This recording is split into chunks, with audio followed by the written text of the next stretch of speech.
Hello and welcome to the podcast. I'm Chrissy, but you know that already. And today I am joined by another wonderful guest. I'm chatting today to Paula. Me and Paula met, as a lot of my guests have recently, at networking. We had a chat and we were literally so excited to be talking from the same hymn sheet, if you like, singing from the same hymn sheet. So, we're going to be talking about women, identity, transformation, the stories that we tell ourselves, lots and lots of different things. So, before I yabber on anymore, Paula, hello. Hi, Chrissy. Thank you so much for inviting me here. Great to be here. Yay, it is. We've both got a cup of tea. It's beautiful sunshine outside here, but I am absolutely freezing in the house. So I'm on about cup of tea number 4. Paula, why don't you tell everyone who you are, what you do, and why you do it? Okay, my name is Paula Smith. Who I am, God, we could spend all day talking about that, Yeah. Chrissy. We're going to be talking about that a little bit later, I think. I am mum of 2 girls. I am a transformational development coach. I am all things to all people a lot of the time. But I'm generally somebody who is all about life, all about living, all about making it about me, being the star of my own movie. And that isn't how I used to be. That's not what life used to Mm, be like at all. But that's who I am now. And yeah, that's it. I used to be a head teacher and a leader of a large primary school in London. Um, and I got to a point where that wasn't lighting me up anymore.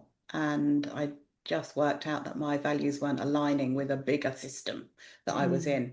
And so I decided that I was going to do something about that and take charge. And now I am 2 years later running my own business, having relocated to my dream city, having published my first book.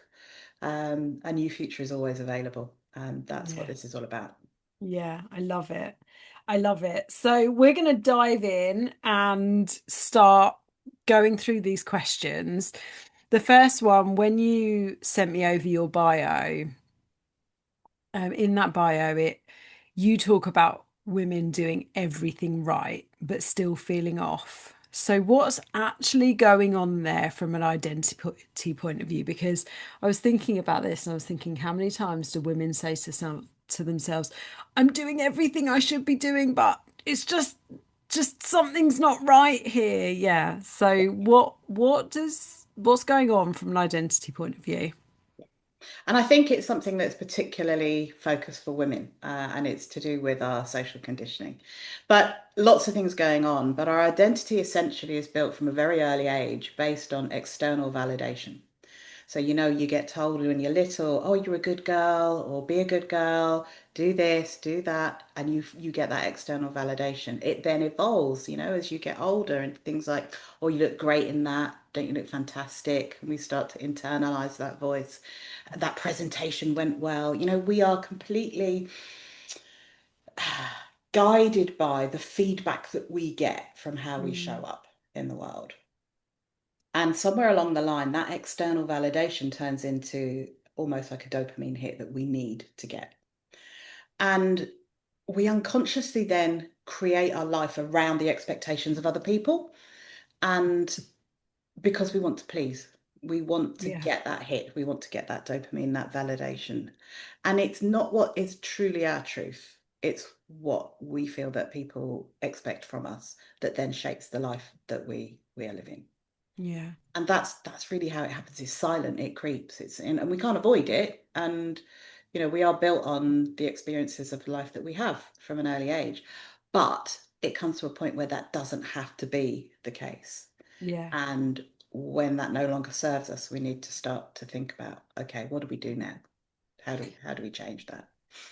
I used to describe this in my corporate life when I did a lot of work on like how you have impact in the business and stuff. And we talked about we used to describe your beliefs, your belief system as pajamas that fit you at age 5.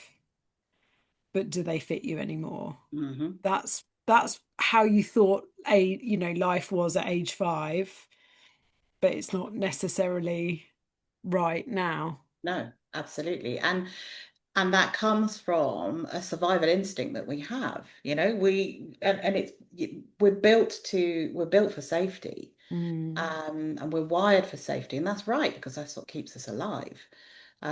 But there aren't those big threats that we think there are out there, and sometimes we have to just take stock of that and yeah, go, what is it that's holding me back? Is it yeah, fear, or is there real danger, or is it perceived danger? yeah, yeah, yeah, so true. So how does a woman then know that the life she's built no longer fits who she's becoming? I'm Uh, so fascinated by your answer to this because I feel like this was where I was when I was trying to leave corporate and build my business. Oh yeah, and there is the problem is there are so many signals and so many signs and so many indicators that we, because of all the noise and the distraction and everything else and the expectations and the ones that we put on ourselves more than anything else, it can all just get drowned out. So Mm, looking for those signals when you know what they are, that really helps to kind of go, okay, something needs to change. And I would always go to the word should first and foremost. Um, it is a mission of mine to get the word should out of women's vocabulary. I just think, I once heard somebody saying, oh, yeah, there you go, shoulding all over yourself again. It's true. It's that's true. great. So that's a great indicator. When you hear yourself saying the word should, just stop and take stock because that to me means there is a disconnect between your actual identity and an identity that you're adopting because you think it's something that somebody else needs you to be. And we Mm. say, oh God, how many times do you say the word should in a day? I feel like I might count this tomorrow. Mm. Yeah, yeah. I think the there's a constant low level noise, a low level dissonance or a distraction or dissatisfaction that's going on when you suddenly it's not sudden actually, but the realization is sudden, but that the journey isn't. It can come from waking up one morning and going, really, is this all there is? If Mm. you're at that point, you've missed all the signals up until that point. And there will always be signals, and the body keeps the score, and it will always tell you if you're ignoring it, it will ramp it up. The universe ramps up and sends you messages all the time, ramps it up until you get it, until you hear it, and then make the shift. That Mm. can come from a number of things, particularly around health. It could be a diagnosis, it could be just a comment from somebody else that really wakes you up to, damn, yeah, things are not working out. Things are not right. I need to take a handle on this. Um, but there is just so many indicators, so many symptoms, and burnout is the last Yeah, chance saloon, basically, to do something yeah, about it. Um, Waking up on a Monday morning going, oh my God, Sunday night dread, that's a great one. That's a great indicator that something's off. Um, yeah, lots of things, lots of, and I think it's really important though to so Sunday night dread obviously is quite um would be quite closely linked to going into work and stuff like that, and I think it's really important to say that this isn't all just about the job that you do. no. I that's how I felt, but this could just be a small tiny example. On Sunday I drove to my friend's house. She lives in Hampshire, so it was like an hour and 10-minute drive there, and spent all day with her. I wasn't mumming at all because I left the house, went to the gym. Tom dealt with Charlie. I wasn't mumming at all until, even when I got home, it was so late when I got home.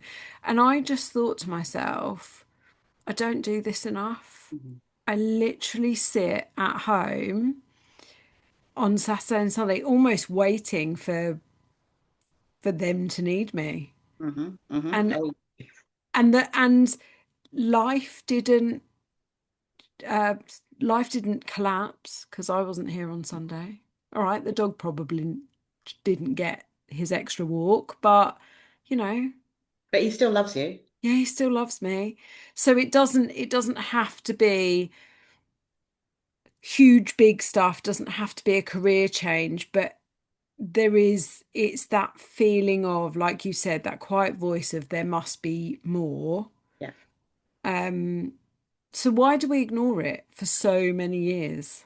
Well, it's also, just before we talk about that, it's also noticing the lack of joy as Mm, well. And I think that's something that I've noticed that comes on more and more in menopause. And I was doing some yeah. research about this and didn't realize that it is actually a thing and what's happening with your estrogen, et cetera, and your dopamine and your serotonin. But to not have, like, to not get excited about things as much as you used to get excited about them, that was kind of a surprise to me when that happened. Mm, Like as a kid, Christmas comes and you're like, oh my God, you're bouncing off the walls for weeks. As you move into an adult, it's not so exciting, and particularly if you're a mum, you're catering, you're doing all the things, you're buying all the presents, you're doing all the list making. It loses its luster. So if you notice in any way, shape, or form that life is losing its luster, then that's an indication on the dashboard that mm, something's not right. yeah. But yeah, I mean, why do women ignore it? Again, lots of things going on there. Social conditioning, first and foremost. We are addicted to the feedback loop. We are addicted to the feeling good, and Hmm. if you're important, if you're playing a role where you get needed, that feels good to us. Um, Another reason why we kind of ignore it is bandwidth. We've got so much going on. We're spinning all these plates. I haven't got time to sit down and think about what's going on in my life and how I can Yeah. be better and how I can be the star of my own movie, because we just do. We just get on and we do. And we accept that and we allow that. And Mm, sometimes it is about taking radical responsibility for that and making yeah. sure that, if you're not showing up as your best self, you're not giving your best self to your relationships, to your work, to your business, to whatever you're doing. Yeah. So yeah, bandwidth. Fear is another thing that keeps us from taking action. Fear is a big one here. Yeah. Um, because we fear to disrupt the status quo. We fear what might happen as a result of if we do disrupt the status quo. What if it's worse? What if people laugh at me? What if, what if, what if? And that keeps us stuck. That keeps us paralyzed. And it's easier to stay. It's not necessarily a comfort zone. We talk about comfort zone a lot, and we all know that we need to grow, we need to nudge the edge and get outside of our comfort zone. But I tend to think of it more as a familiarity zone, Mm, because we can be stuck in something that's not comfortable. Yeah, we could yeah. be in a disruptive relationship or a job that we don't like, and it's not comfortable, but it's familiar. Yeah. So it's The more of unknown a is much familiarity zone. scarier. Yeah, Yeah. absolutely. Yeah, yeah. And there you go. It's fear again. Yeah. That keeps us stuck, that keeps us stuck for years. I was a prime example of that. Years. I Early in my career, I used to say to other teacher friends of mine, God, there must be easier ways to earn a living than this. And we joked about it, but over time that builds up. Mm, But yeah, yeah, years you can stay stuck because it's familiar. yeah. And So yeah, go on. there's there's I love that you've made that distinction between, familiar and the comfort zone. Because I talk about, the brain keeps us safe. That's, it has a primary job, keep us safe, procreate. And, but actually, unless you're aware of making those decisions, let me give an example from today. Right. This is a really Chrissy example. I went to the gym today, and my best friend who comes with me, is injured, so she couldn't come. And that meant that today I had to do a bench press without her there to catch the barbell if I failed. And I made the cognitive decision, like the conscious decision, no, I am going to try and do this and take out my AirPods so that if I get stuck, I can go, help, help to whoever was nearby me, right? Because, yeah, exactly. Because, and this is like a really physical example, I won't ever get better if I don't practice. And I can't wait for Lucy to be there to practice. What if she's out for another 3 weeks? Was it uncomfortable? Yes. Did I nearly get trapped? Yes. But that's a really simple example. But I could have just gone, oh, you know what? I'll take a couple of weight plates off and I'll just do something I know I can do on my own. Yeah, But then yeah. I'm not going to get any better.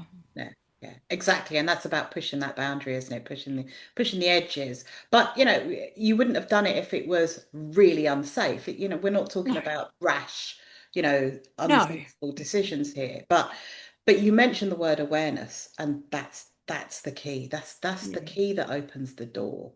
It all starts with awareness, with Mm, conscious awareness of and like I say, the word should is a really good indicator.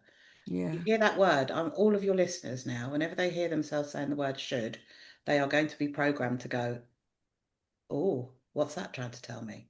Yeah. Is this my identity or not? So awareness, it all starts with Yeah. awareness. Mm. Absolutely. Um, One I quite like highlighting as well is I need to. Yeah, I've given this a lot of thought, actually. Should versus need. Sometimes it's okay to need to. Yeah. I need to step back. That's okay. I should step back. Identity mismatch. Yeah. There is a difference. But yeah, depending on who it is, who's doing the needing. Yeah, if it's needing, that whole thing about fixing your own oxygen mask first. Mm, Yeah, if you need to do something that is then going to make you in a better place to show up better, I don't have a problem with the word need. yeah. And you can need to do something, but also take the action to do it. Exactly. Yeah, and you Yeah. have the conscious choice whether you do that or Yeah. not. Yeah, Yeah. yeah, So we we talked, or you talked about, from a young age being that good girl. What are the identities that you typically see midlife women clinging to that are keeping them stuck? yeah. That's a really good question, and it does differ from person to person. I would say a lot of the ones that, are not labels that you would actually give yourself, but they're the underneath things that are coming out Mm, from the label that you give yourself, like the self-sacrificing mum, the reliable one, the high-functioning overachiever. These are women that I work with, or the nice, liked one, the people pleaser. Yeah, the yeah. procrastinator. They're not labels we give our, they're not identities as such, but they're labels that we subconsciously give ourselves. Mm, So this whole thing about identity to me is about the phrase I am. Um, I am fill in the blank. At the beginning of this, you asked me to say who I was. I struggle with I am because that can change. If you ask me again now, 15 minutes later, I would have a whole different list of what I am because yeah. that is kind of in the moment. But a really good exercise for your listeners or your watchers is take a piece of paper, write the word I am at the top. And if in brackets you have in your mind, this is labels and identities, right? So labels and identities are like Velcro. They get stuck on, we can also pull them off. Hmm. Um, some of them we do pull off, some of them get pulled off for us. Others stay there, and actually they're just as removable as the others, Yeah. we allow them to kind of sit there. We don't focus our attention on them. So a good thing to do, write a whole list, just write I am at the top and then just let your pen go. Different line for each one. I am, I am, I am, I am. Brainstorm them all. Yeah. It could be I am tired. Yeah. I am a single mum.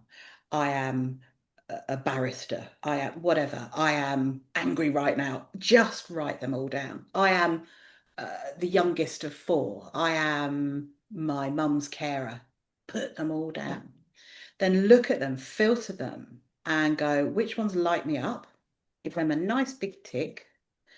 Which ones don't serve me anymore? And by that, they drain you, or they make you feel heavy, or they make you feel trapped. Mm, That's where you put your attention. And you'll be left with a collection. And those you can do something about. mm, And those that you not might not necessarily be able to change in the moment, but you can change how you show up and how you relate to them.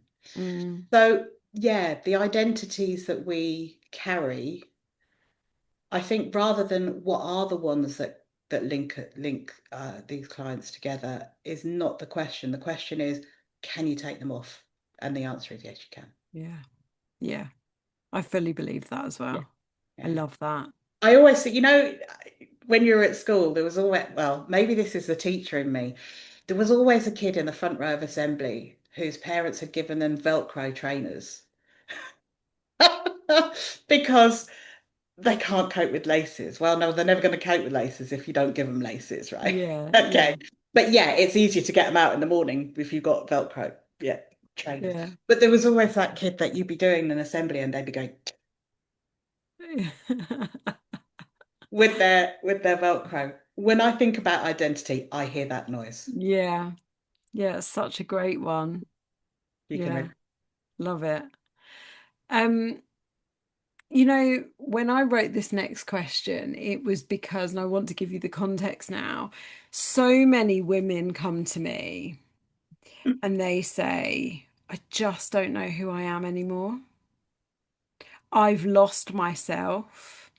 And the reason my business went from focusing purely on weight loss in peri and postmenopause to also working on identity is because it was always more than the dress size they were in. They don't lose themselves because they've gained weight or they're No. a different dress size. And I I just, yeah, I want to explore that because the way I wrote the question was, do you think a lot of women don't actually know who they are beyond their roles? The role as whatever their job is, as a mother, as a sister, as a daughter, as a friend. But yeah, that's where that came from because so often women just say to me, I am so lost in who I am now. Hmm.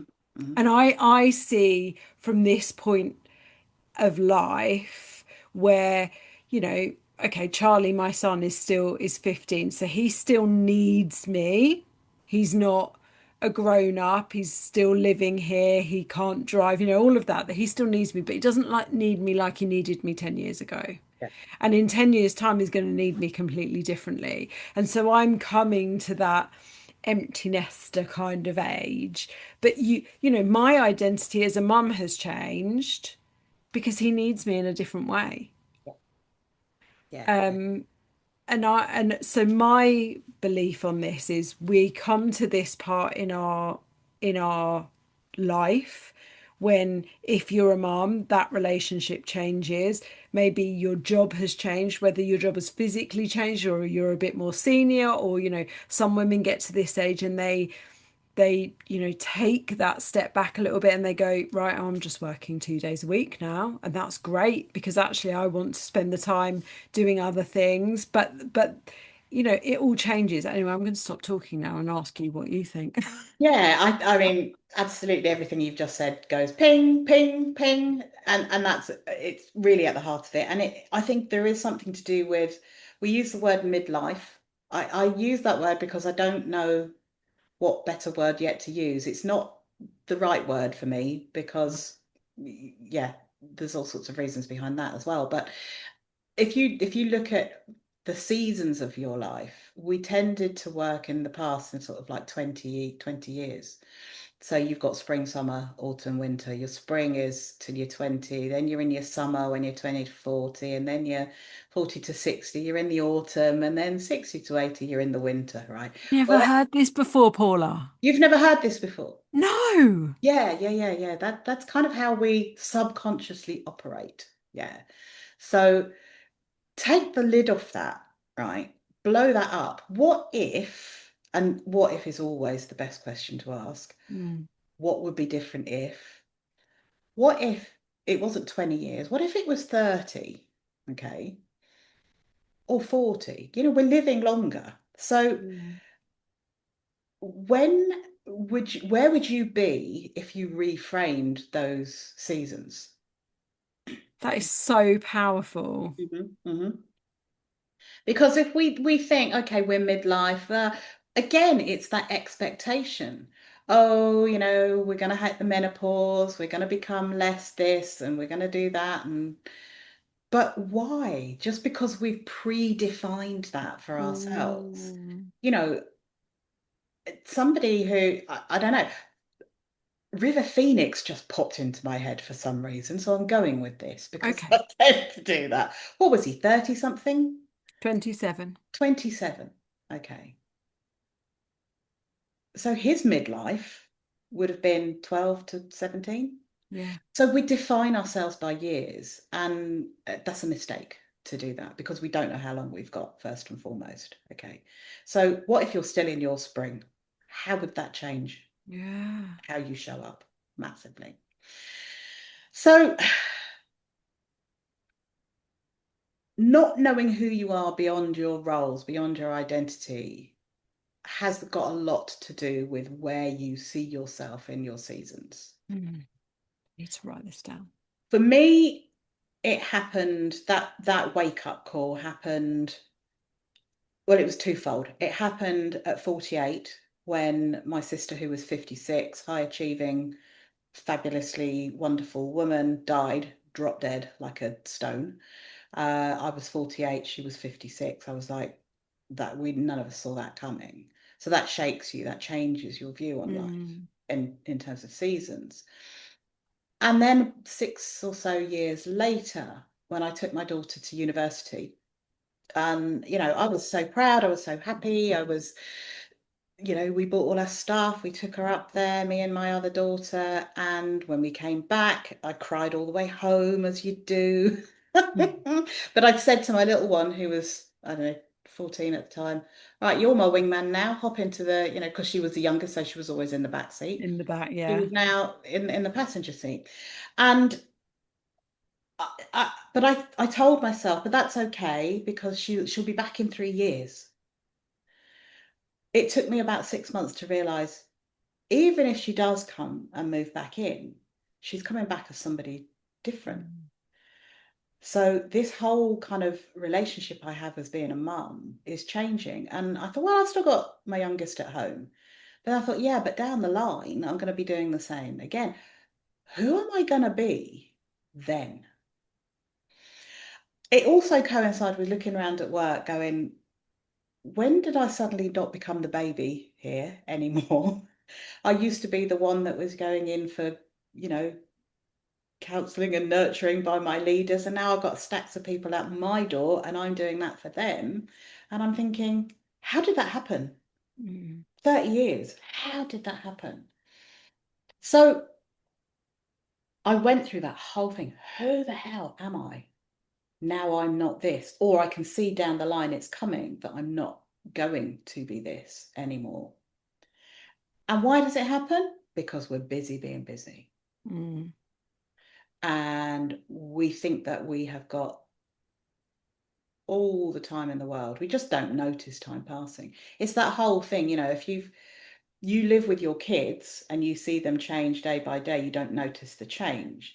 But a relative who hasn't seen them for 4 years sees them and then goes, "Oh my God, haven't you grown?" When Mm. you're in it, you don't notice it. You just don't Yeah. see it happening. Yeah. So,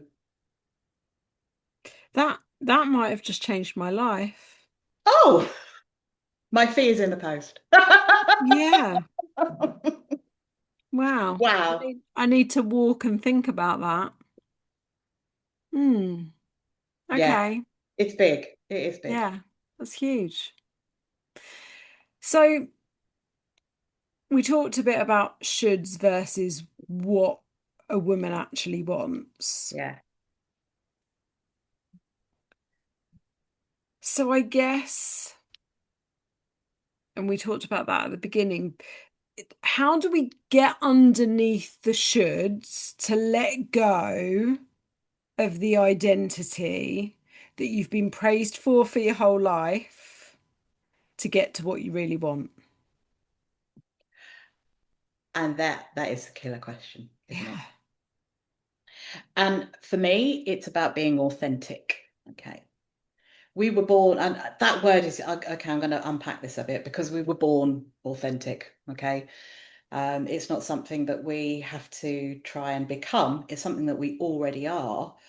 But what's happened is over the years, we have clouded that God-given born identity or authenticity with several things, but the primary one is what I call, well, I don't call, I have to accredit this to my mentor and my coach, goop, the good opinion of other people. We swim around in this quagmire of goop, which is the need for the good opinion of other people. Mm. And so I'll give you, and we talked about it starting with awareness.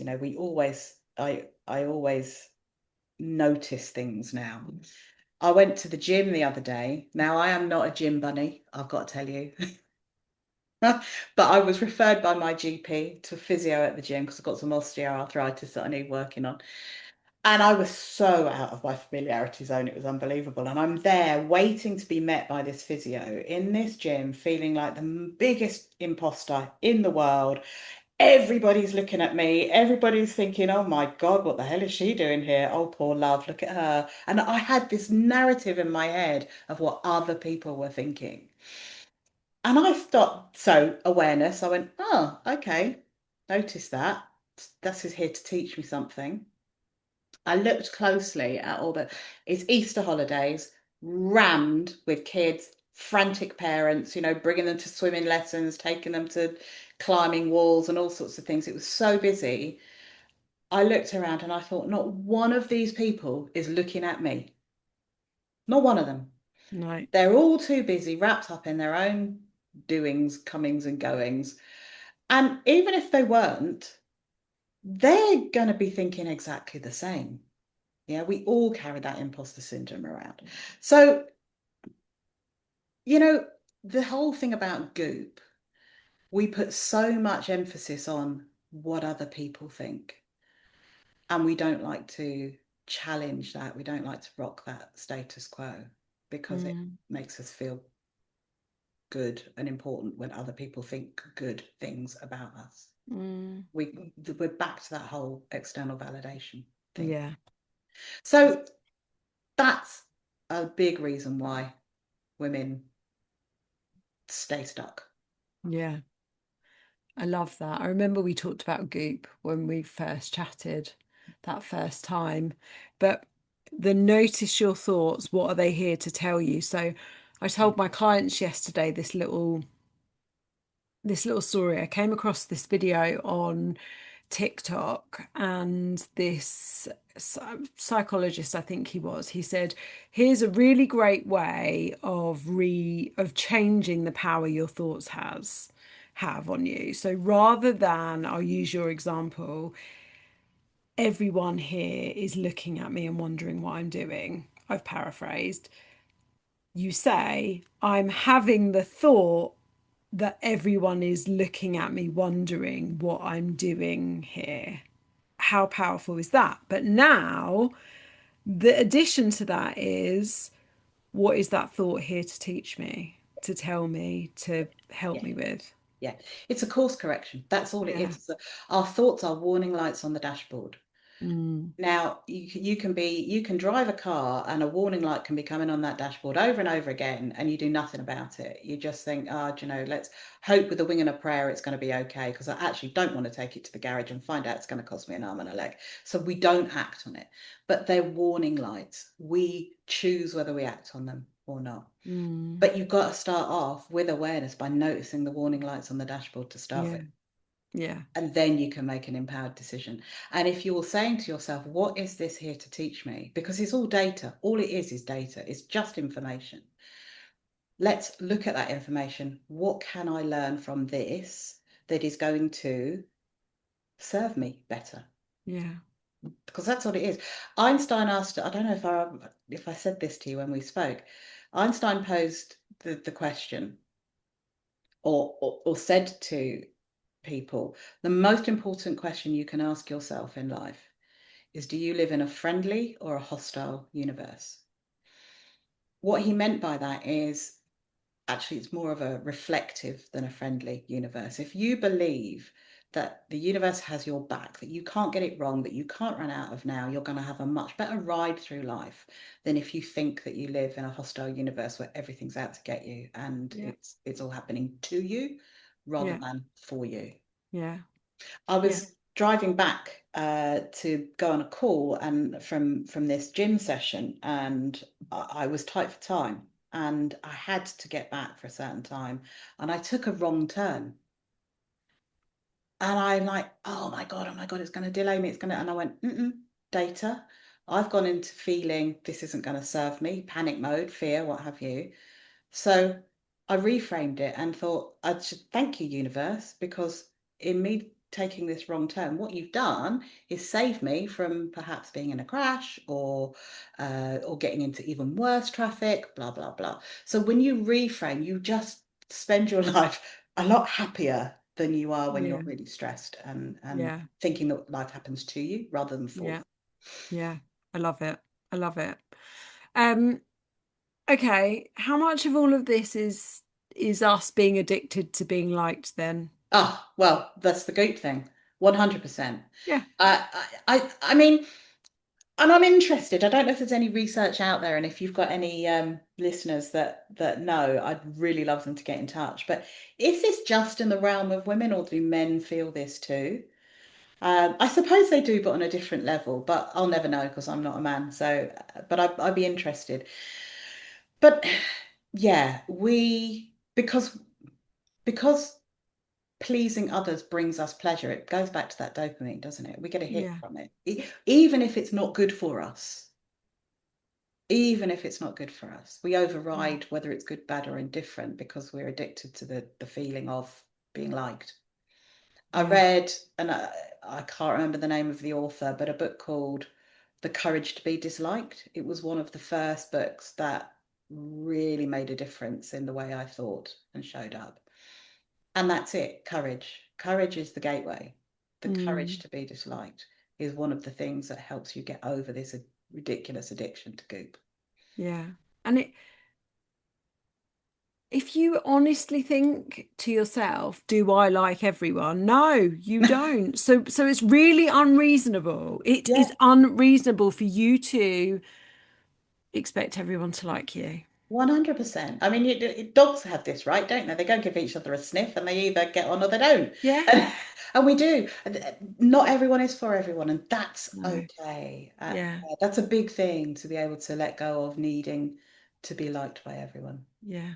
Absolutely. Life would be so boring if everyone liked each other. I Yeah. mean, there are things that we could get rid of that would be lovely, but honestly, if you were friends with everyone and everyone liked you, this house would be crowded. Paula. Yes, 100%. Yeah. And, Yeah. not liking somebody or not being liked by somebody doesn't mean anything. It's, again, it's just more data. It doesn't, Mm, it, yeah, it's okay. It's just okay. It doesn't mean that you're a bad person.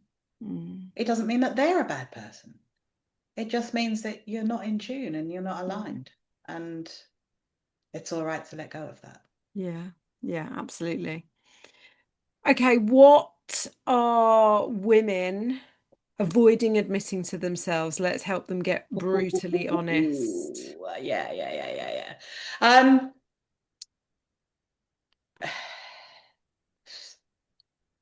they're avoiding saying there are parts of my life that I don't like. We're very good at saying there are parts of me that I don't like. Oh, I don't like my hair, my nose is too big, my arms are too big. We're very good at that, but we're not very good at saying there are parts of my life that I don't like. I agree. Um, and sometimes that can be, it can be work related, it could be relationship related, it can be friendship related, it could be family related. I always say, love your family, choose your friends. Yeah, Um, but what I mean by that is you don't have to like the people that you're in your family unit with, but you don't get to choose them. no, Do get to choose your friends. You do get to choose your peer group. And yeah, sometimes we've just adopted a peer group and we've stayed with it when it no longer serves us. So doing an audit of your peer group is quite yeah. a good thing to do. Talking about, So admitting to yourself that I'm in the wrong crowd can be difficult. mm, Um, that you've outgrown your role or the people that you're with, that can be difficult to admit. And just admitting to yourself that you created your own reality, that's a big one. yeah, this is something I talk about all the time. We do not give ourselves, I don't think this is the right word. I need to find a different word. But what I say is you don't give yourself enough credit for all of the choice that you actually do have. You it's so easy to say, oh, I can't do that. Actually, you can. Yes.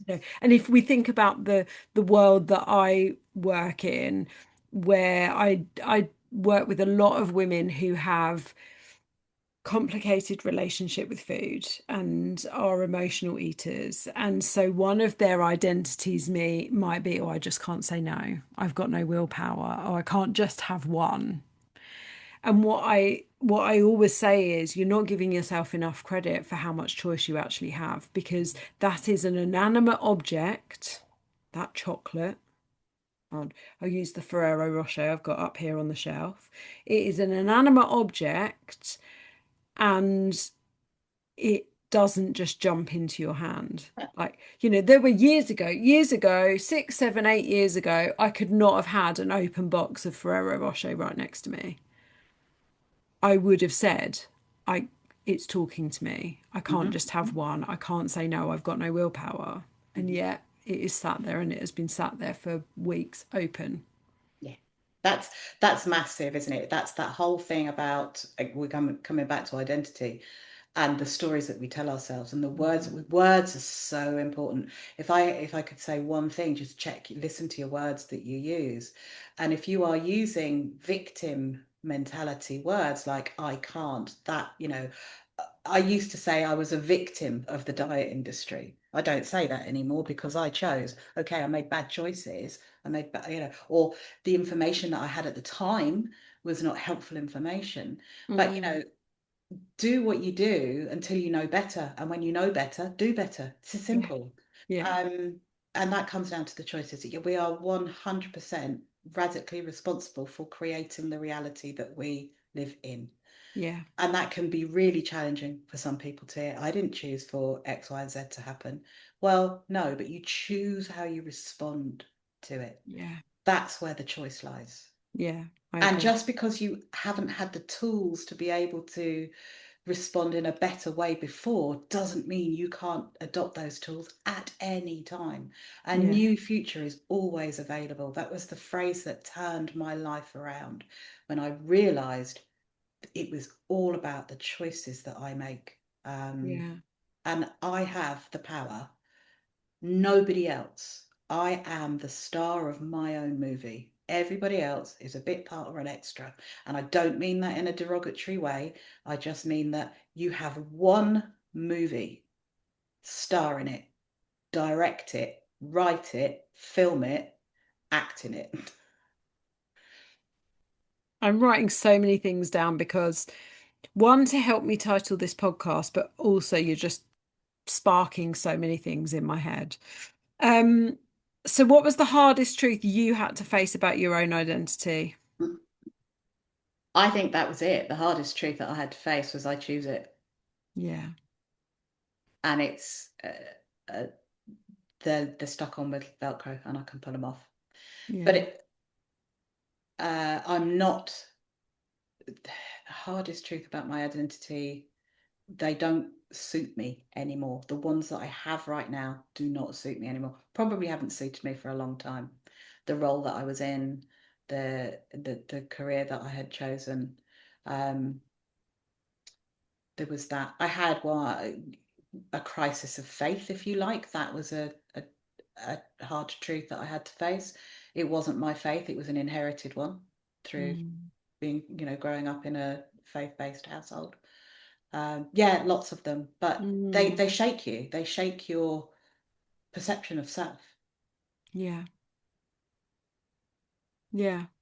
I just had a little reminder of a little situation of my own. Yeah. Okay, so you don't believe that women have to burn everything down to change. So, like, give us an example of a real life identity shift. Okay, so it often starts with a massive realization or an aha moment. I will go back to several I could pull on. The work one. Um, this role no longer fits who I am. So it wasn't then, right, I'm going to resign tomorrow. It's not a dramatic action. That's what I mean by you don't have to burn everything down. Hmm. You start with noticing, and then you start by asking yourself the question, so what else is possible?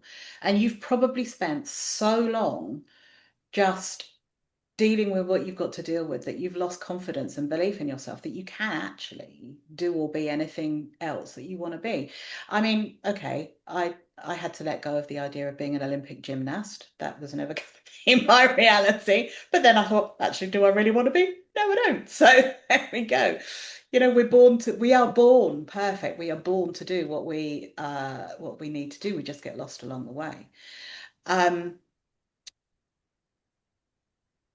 I I think that's the key. I think it's that aha moment, noticing that it's time to shift. It's time to do something differently. Yeah. Um, and it's not dramatic. It's then about the micro decisions that we make on a daily Mm. basis. So it's not about the goal, it's about who you need to become to achieve that goal. Mm. Again, my mentor uses this analogy of he calls it the curse of the white rabbit. So we think we want something and we chase after it. And then when we get it, well, we want something else because that satisfaction is very short lived. Mm. So imagine the greyhound chasing the rabbit, chasing the rabbit of fulfillment on the track of achievement. We achieve, achieve, achieve. We chase, we chase, we chase, but we never get what we're chasing. And it's designed that way. So stop chasing the goal and start enjoying the race. Mm. Because happiness isn't something at the end that you finally attain. It's there all around you all the time, you Yeah. know. Those greyhounds are having a bloody whale of a time chasing Oh, the yeah. rabbit. They love it. Once they get it, they tear it to shreds and it's Yeah. dead. Yeah. There you go. So yeah, I think that's the key, isn't it? It's about understanding that we're not pursuing a thing or an object or a goal as such that's tangible. We're pursuing a feeling. Yeah.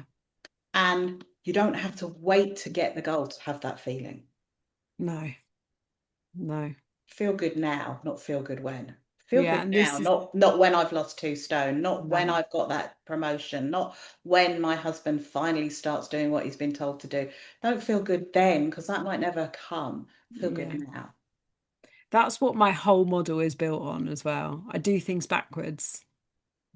Tell me more about that. So I created my Hotter Than Hell program when I was dancing in the kitchen to the song Hotter Than Hell by Dua Lipa because dancing in the morning is one of the ways that I make sure I start my day feeling good. So I will pop my headphones in while I'm making my morning coffee and I will dance around the kitchen because it's before anyone else is up.